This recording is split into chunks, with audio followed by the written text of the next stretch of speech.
Chapter 1। Congratulations भाई, तुम्हें बिल्कुल मुफ्त में इतनी ब्यूटीफुल वाइफ मिल गई। वह न केवल ब्यूटीफुल है बल्कि एक टॉप टियर फैमिली से भी है। तुम्हें तो बड़ा जैकपॉट लगा है। सच कहूँ तो मुझे जलन हो रही है। आर्यन अभी कॉलेज से वापस आया ही था जब उसका सेकंड कजिन विक्रम एक बड़ी मुस्कान के साथ आया और उसे गर्मजोशी से बधाई दी। आर्यन हैरान रह गया। उसका कजिन विक्रम, जो उससे 1 साल बड़ा है और दिल्ली यूनिवर्सिटी का स्टूडेंट यूनियन प्रेसिडेंट है, आमतौर पर हर बात पर उसका विरोध करता था।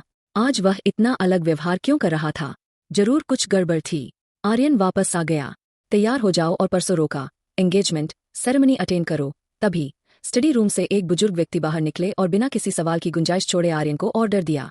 वे आर्यन के दादाजी जगदीश मल्होत्रा थे। एंगेजमेंट? किसकी एंगेजमेंट? आर्यन कंफ्यूज था। तुम्हारी एंगेजमेंट। मैंने तुम्हारे लिए एक परफेक्ट वाइफ ढूंढ ली है। परसों तुम्हारी सगाई होगी और 2 महीने में शादी, दादाजी जगदीश ने समझाया। क्या? दादाजी, मेरी पहले से एक गर्लफ्रेंड है, आर्यन ने तुरंत बताया। आज से तुम उस गर्लफ्रेंड के साथ ब्रेकअप करोगे। जो पत्नी मैंने ढूंढी है वह मुंबई की top wealthy family Singhania family से है। सिंघानिया परिवार का नाम लेते ही जगदीश के चेहरे पर चमक आ गई। सिंघानिया परिवार के साथ रिश्तेदारी बनाना उनके लिए किसी सपने से कम नहीं था। इसी वक्त बाहर से कदमों की आवाज आई और फिर एक खूबसूरत लेकिन थोड़े घमंडी चेहरे वाली लड़की कई लोगों के साथ अंदर आई। मिस सिंघानिया आ गई है। उन्हें देखते ही जगदीश तुरंत मुस्कुराए। उस लड़की ने एक कोल्ड एटीट्यूड के साथ हल्का सा सिर हिलाया। आर्यन, मैं इंट्रोड्यूस करवाता हूँ। यह तुम्हारी फ्यूचर फियांसी है, मिस तानिया सिंघानिया, जगदीश ने परिचय कराया। आर्यन ने तानिया की तरफ देखा। उसे लगा कि कुछ तो अजीब है।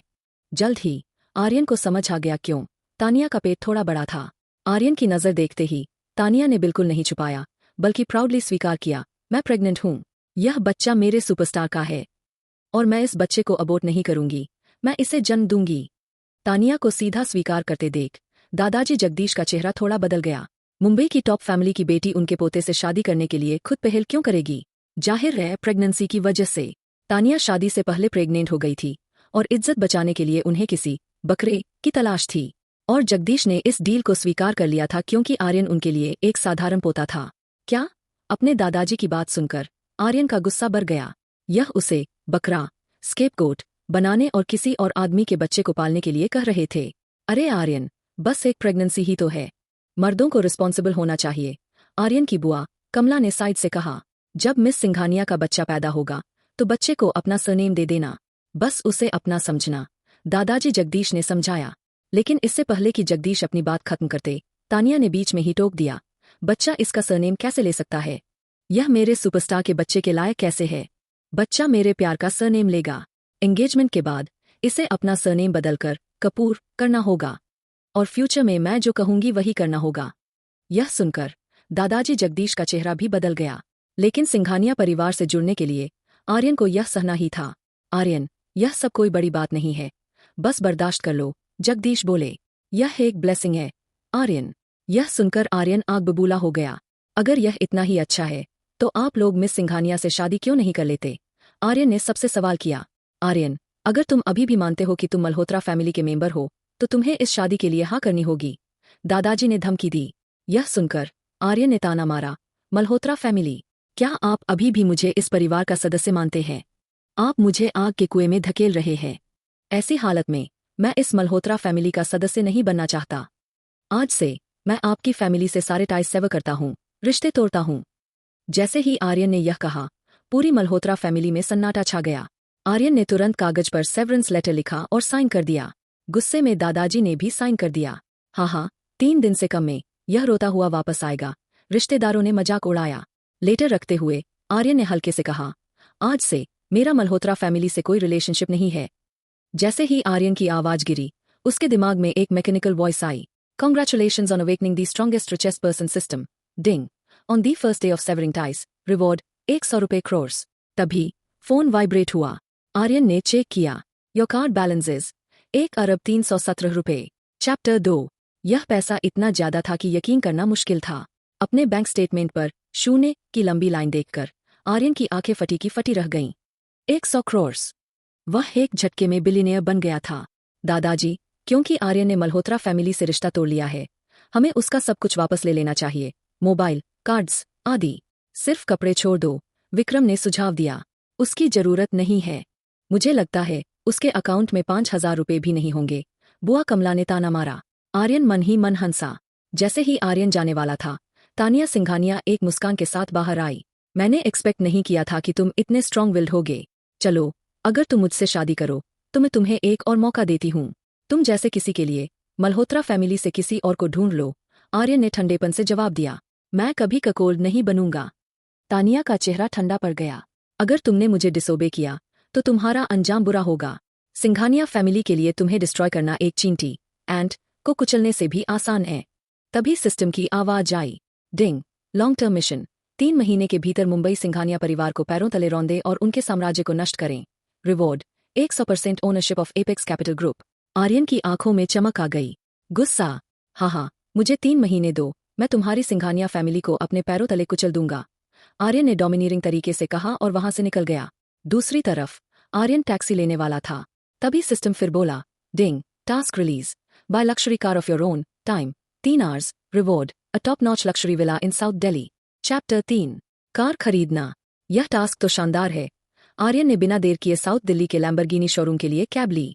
शोरूम में एंटर करते ही सेल्स एग्जीक्यूटिव्स ने उसे घेर लिया। स्टॉक में क्या है? मुझे अभी चाहिए, आर्यन ने सीधा कहा। सर, यह हमारे स्टोर की फ्लैगशिप है, लैम्बोर्गिनी अवेंटेडर। सेल्स वुमन ने परिचय दिया। स्पीच की जरूरत नहीं है, यही चाहिए, आर्यन ने कहा और तुरंत 12 रुपये क्रॉस की पेमेंट कर दी। जैसे ही आर्यन ने कार खरीदी, सिस्टम की आवाज आई। Mission accomplished. Congratulations on winning villa number 8 of royal palms estate. Royal palms estate Delhi का सबसे पॉश इलाका था। विला नंबर 8 वहां का सबसे बड़ा मैशन था। आर्यन अपनी नई कार लेकर वहां पहुंचा और कागजात साइन किए। अगली सुबह आर्यन कॉलेज गया। रास्ते में उसने विला नंबर 9 से एक खूबसूरत लड़की को निकलते हुए देखा जो उसे जानी पहचानी लगी। कॉलेज के बाद वह अपनी गर्लफ्रेंड सानिया से मिलने गया, जो न्यूज बताने के लिए। लेकिन उसके बोलने से पहले ही सानिया ने कहा, Aryan, let's break up. Chapter 4। तुमने मल्होत्रा फैमिली से रिश्ता तोड़ लिया? सानिया ने कहा। हाँ, तुम्हें कैसे पता? आर्यन ने पूछा। अगर तुम वापस नहीं जाओगे तो हमारा ब्रेकअप समझो। बिना मल्होत्रा फैमिली के तुम कुछ नहीं हो, एक वेस्ट हो, सानिया चिल्लाई। आर्यन समझ गया कि सानिया सिर्फ उसके फैमिली स्टेटस के लिए उसके साथ थी। सानिया के जाने के बाद एक रोल्स रॉयस फैंटोम आर्यन के पास आई। तानिया सिंघानिया अंदर थी। मैंने कहा था न, तुम्हारी गर्लफ्रेंड तुम्हें लाइक नहीं करती। अब भी मौका है, घुटनों पर बैठो और प्रपोज करो, सपने देखो, आर्यन ने कहा। तभी सिस्टम की आवाज आई। Ding. On the second day, reward is 100% ownership of Delhi city centre financial tower. Value 1,300 रुपये क्रोर्स। आर्यन को कॉल आया और वह फाइनेंशियल टावर गया कॉन्ट्रैक्ट साइन करने। वहां उसे रिया सक्सेना, दिल्ली की मशहूर ब्यूटीफुल सीईओ और सक्सेना ग्रुप की प्रेसिडेंट मिली, जो वहां की टेनेंट थी। वह काफी प्रोफेशनल थी। शाम को जब आर्यन अपने विला वापस आया तो एक व्हाइट बेंटली उसके पास रुकी। उसमें से रिया सक्सेना निकली। क्या रिया यहाँ फाइनेंशियल टावर के बारे में बात करने आई है? चैप्टर 5। रिया सक्सेना भी आर्यन को वहां देखकर उतनी ही सरप्राइज थी। बॉस सक्सेना, मैंने एक्सपेक्ट नहीं किया था कि हम इतनी जल्दी मिलेंगे, आर्यन ने कहा। मिस्टर आर्यन, आप यहाँ क्या कर रहे हैं? रिया ने पूछा। मैं विला नंबर 8 में रहता हूँ, आर्यन ने बताया। आप विला नंबर 8 में रहते हैं? रिया हैरानी से आर्यन को देखने लगी। वह खुद विला नंबर 9 में रहती थी, मतलब वे नेबर्स थे। रात को रिया ने आर्यन को मैसेज किया एक वॉक के लिए। आर्यन मान गया। वॉक करते हुए रिया ने मुद्दे की बात की। मिस्टर आर्यन, मैं फाइनेंशियल टावर आपसे खरीदना चाहती हूँ। आपने जितने में खरीदा, मैं उससे 300 रुपये क्रोर्स ज्यादा दूंगी, आर्यन ने मना कर दिया। सॉरी, मैं अभी बेचने का प्लान नहीं कर रहा। दोनों बातें कर रहे थे कि अचानक एक खूंखार काला कुत्ता, ब्लैक डॉग, उनकी तरफ दौड़ा। रिया घबरा गई और उसका हील टूट गया। वह गिरने वाली थी कि आर्यन ने उसे कमर से पकड़ लिया। आर्यन ने शांत रहते हुए उस कुत्ते को एक जोरदार किक मारी। कुत्ता दर्द में पीछे हट गया। ओ ये कौन? मेरे बेटे को किसने मारा? एक अधेड़ उम्र का आदमी दौड़ता हुआ आया। तुमने मेरे बेटे को मारा? उसने आर्यन को डांटा। तुम्हारा बेटा? आर्यन ने पूछा। तो तुम्हारा बेटा एक कुत्ता निकला। आदमी गुस्से में आ गया। तुम्हें मेरे बेटे से माफी मांगनी होगी और हॉस्पिटल ले जाना होगा। रिया ने बीच में आकर कहा, आप बिना लीश के कुत्ता घुमा रहे हैं, पुलिस केस हो सकता है। मैं रिया सक्सेना हूँ, आदमी ने कहा। मैं सक्सेना ग्रुप से नहीं डरता, इस लड़के को माफी मांगनी पड़ेगी। रिया ने स्नेह किया। आप मुझसे नहीं डरते, तो क्या आप मिस्टर आर्यन से नहीं डरते? ये रॉयल पाल्म्स एस्टेट के विला नंबर 8 के ओनर है। एक पाल में अस आदमी का एक्सप्रेशन फ्रीज हो गया। ये लेजेंडरी विला नंबर 8 के ओनर है। कंफर्म होते हाय, आदमी ने तुरंत 180 डिग्री टर्न लिया। मिस्टर आर्यन, सर, मेन गलत था, मुझसे गलती हो गई। वो आर्यन के आगे झुक गया और हम्बल होके माफी मांगने लगा।